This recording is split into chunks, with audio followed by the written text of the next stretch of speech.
Dear student, good morning and welcome again to the chapter Reproduction in Organisms. हम discuss कर रहे थे different steps of reproduction, जिसमें हमने 3 मेन इवेंट पढ़े थे। पहला पढ़ा था हमने क्या, प्री फर्टिलाइजेशन, दूसरा था फर्टिलाइजेशन और तीसरा था पोस्ट फर्टिलाइजेशन इवेंट। जो पहला इवेंट है प्री फर्टिलाइजेशन, उसके बारे में हमने पढ़ लिया कि गैमीटोजेनेसिस होगा और गैमीट ट्रांसफर होगा। अब दूसरा इवेंट पढ़ेंगे fertilisation. What is the fertilisation? Fertilisation is the process of fusion of gametes. Syn fusion, gamy gametes, इसलिए फर्टिलाइजेशन को हम सिन गैमी भी कहते हैं। तो ये सबसे ज्यादा जरूरी इवेंट है, मोस्ट वाइटल इवेंट कौन सा है? फ्यूजन ऑफ गैमीट, और इस प्रोसेस को हम सिन गैमी भी कहते हैं और फर्टिलाइजेशन भी कहते हैं। तो फर्टिलाइजेशन को अगर फिर से डिफाइन करें तो हम कहेंगे it is the process of fusion of male and female gamete result in the formation of diploid zygote. और इस प्रोसेस की बात करें तो सबसे मेन इवेंट यही है, क्योंकि अगर ये होगा तभी जीव बनेगा, जाइगोट बनेगा, फिर एम्ब्रियो बनेगा।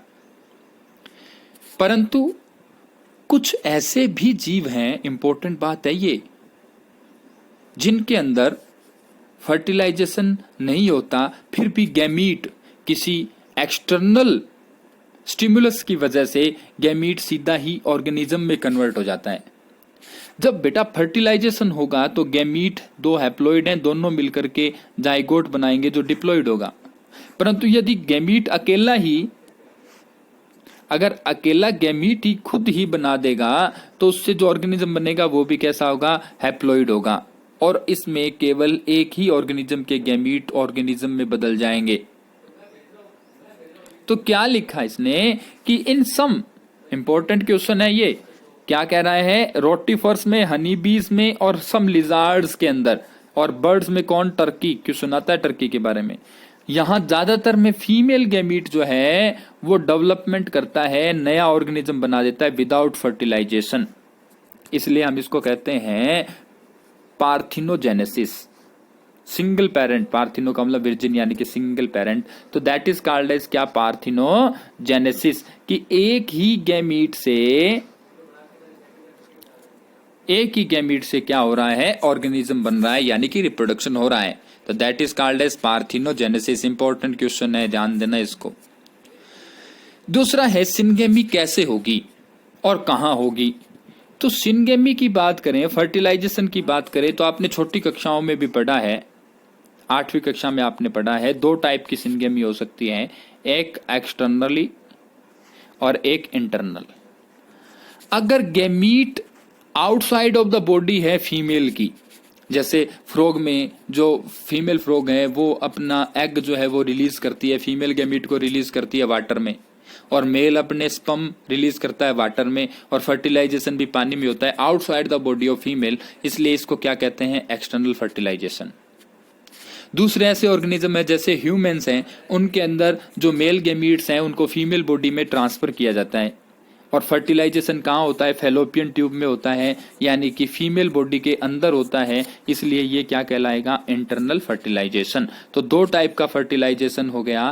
पहला, जिसमें मेजॉरिटी ऑफ एल्गी और फिशीज हैं या एम्फीबियन है, उसमें सिनगेमी होती है एक्सटर्नल वाटर में, out of the body, this is called as external fertilisation. दूसरा, जिनकी हम बात करें इंटरनल फर्टिलाइजेशन, तो जिनमें in the body of organism हो, that process is called as क्या? Internal fertilisation. किसमें होता है? रेप्टाइल, बर्ड, मैमल, इनमें, inside the body of female. अब क्या दोनों में एक जैसी बात है? क्या दोनों में एडवांटेजेस है कोई? तो यहां अगर बात करें तो एक्सटर्नल फर्टिलाइजेशन में कुछ दिक्कतें हैं, क्योंकि जाइगोट बाहर बन रहा है बॉडी से, तो प्रोटेक्शन नहीं है उसको। जैसे फ्रॉग का जाइगोट बन रहा है पानी में, तो पानी में कुछ मछलियां उसके अंडों को भी खा सकती हैं, या उसमें जो जाइगोट बना, एम्ब्रियो बना, उसको भी प्रेडेटर खा सकता है। दूसरी बात कि जब मेल ने गैमीट दिए, जब फीमेल ने गैमीट दिए, वो टाइम एक ही होना चाहिए, नहीं तो गैमीट मर जाएंगे, यानी कि इसका मतलब मेल और फीमेल एक साथ गैमीट पैदा करें तभी फर्टिलाइजेशन होगा। दूसरी बात, कि मेल के गैमीट फीमेल के गैमीट के पास पहुंचे कि नहीं पहुंचे पानी के अंदर, ये भी जरूरी नहीं है। इसलिए यदि एक एक गैमीट ही बनाए, एक मेल गैमीट बनाए एक फीमेल गैमीट बनाए, तो बहुत कम चांसेस होंगे फर्टिलाइजेशन के। तो यहां कुछ बातें ध्यान रखनी पड़ेगी एक्सटर्नल फर्टिलाइजेशन में। पहला कि इनके अंदर सिंक्रनी होगी, मेल और फीमेल एक साथ गैमीट रिलीज करेंगे। एक पॉइंट, सिंक्रनी होनी चाहिए, सिंक्रनी जरूरी है। इंटरनल फर्टिलाइजेशन में सिंक्रनी ज्यादा जरूरी नहीं है, ट्रांसफर हो सकते हैं फीमेल की बॉडी में, परंतु यहां ज्यादा जरूरत है सिंक्रनी की। कहां? एक्सटर्नल फर्टिलाइजेशन में।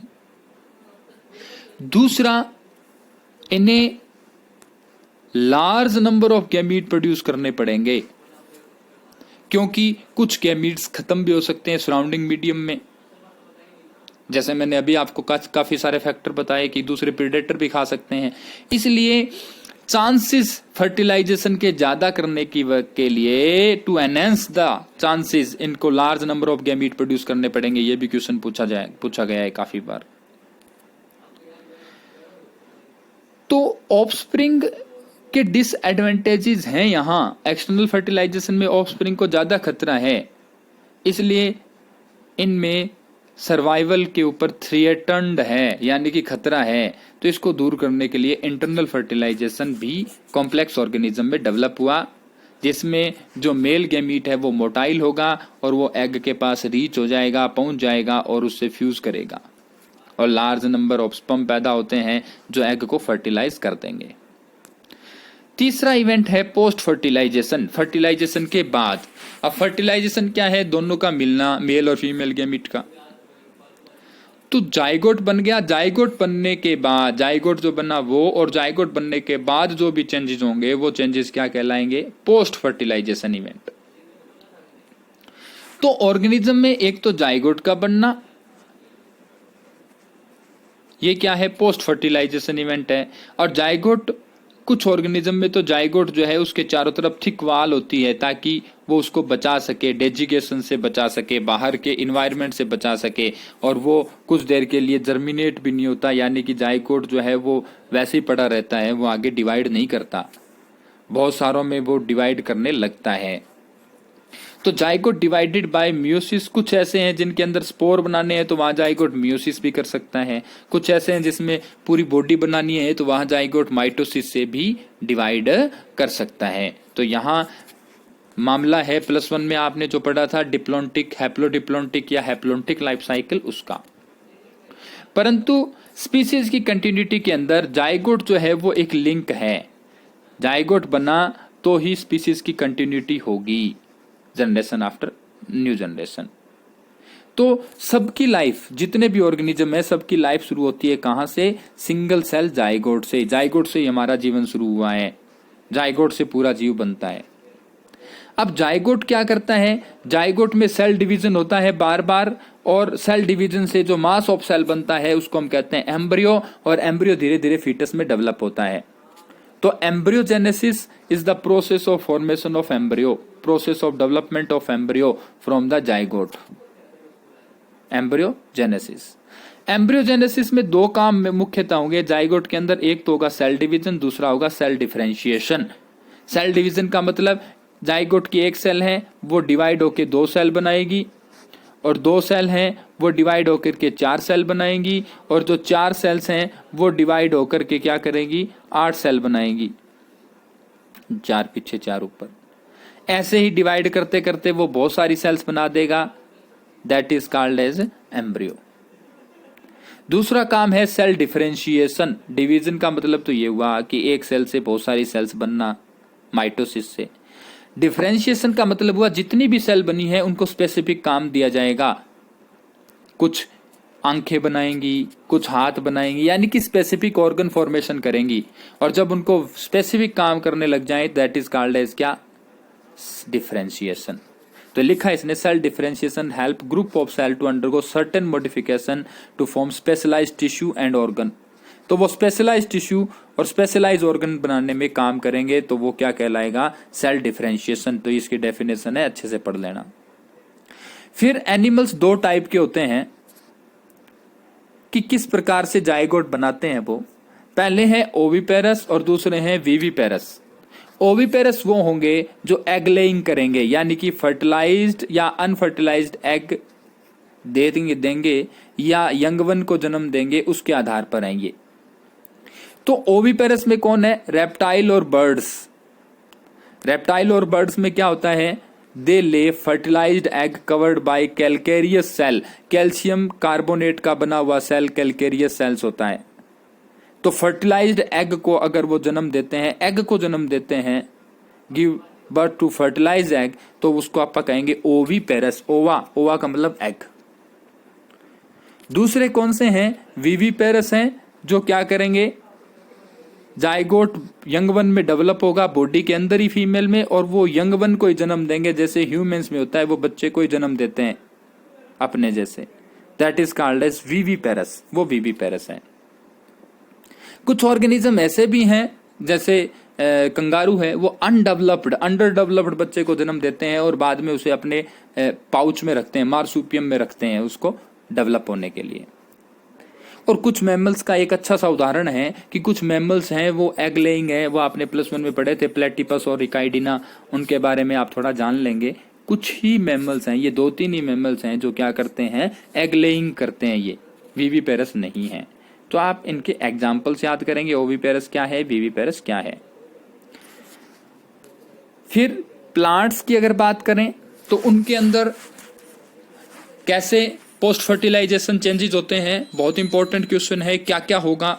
तो प्लांट्स के अंदर फर्टिलाइजेशन होता है कहाँ? स्टिग्मा से गैमीट जाते हैं और ओवा के अंदर जाकर के फर्टिलाइजेशन हो जाता है एग के साथ। कहाँ? ओवरी में। ओवरी के अंदर ओव्यूल है, ओव्यूल के अंदर फर्टिलाइजेशन हो गया तो ओव्यूल बदल जाता है सीड में, ओवरी बदल जाती है फ्रूट में। तो ये चेंजेस लिखने हैं आपने। पहले क्या लिखना है कि ये चेंजेस होंगे, the zygote develop into embryo, ovule develop into seed, ovary develop into fruit, which develop a thick wall called as pericarp that protective in function। और चारों तरफ पेरिकार्प बन जाएगी, जैसे इन सभी चित्रों में दिखाया हुआ है। मटर है, इसमें ये ओव्यूल थे तो इनसे सीड बन गए, और चारों तरफ जो ओवरी की वाल है ये पेरिकार्प है। तो पी का मतलब पेरिकार्प, एस का मतलब सीड। ऐसे ही कुकुम्बर, करेला, इन सब में इसमें दिखाया हुआ है पेरिकार्प। और ये दूसरी बात और क्या होगा? तो फ्लावर के जो हिस्से जो काम के नहीं हैं, जो आप दूसरे पार्ट में पढ़ेंगे कि रिप्रोडक्शन में हेल्प करते हैं वो, पर रिप्रोडक्टिव इवेंट का पार्ट नहीं है वो, जैसे सेपल हैं, पेटल्स हैं, स्टामेंस हैं। स्टामेंस से जैसे ही मान लो पोलन ग्रेन निकले उसके बाद उनका कोई काम नहीं है, तो वो विदर एंड फॉल ऑफ। तो फ्लावरिंग प्लांट में पूछा जाता है पोस्ट फर्टिलाइजेशन चेंजेस क्या है, तो हम कहेंगे ये कि जाइगोट डेवलप हो जाएगा ओव्यूल में, फिर सेपल पेटल जड़ करके नीचे गिर जाएंगे, फिर जाइगोट एम्ब्रियो में बदल जाएगा, ओव्यूल सीड में, ओवरी फ्रूट में, और पेरिकार्प बन जाएगी। ये सारी चीजें आपने लिखनी है उस क्वेश्चन में। दूसरी बात ये पूछ रहा है कि क्या कोई पौधे के सेपल्स उससे अटैच रह सकते हैं? तो टमाटर में रहते हैं, टोमेटो में, ब्रिंजल में रहते हैं, हरी मिर्च में रहते हैं। तो बहुत सारे ऐसे हैं जिनमें सेपल जो है वो साथ में अटैच रह जाते हैं। ये था इस पूरे चैप्टर के बारे में, और आप इनको अच्छे से पढ़ेंगे और इसके एक्सरसाइज के क्वेश्चन सारे करेंगे। आज के लिए इतना ही। धन्यवाद।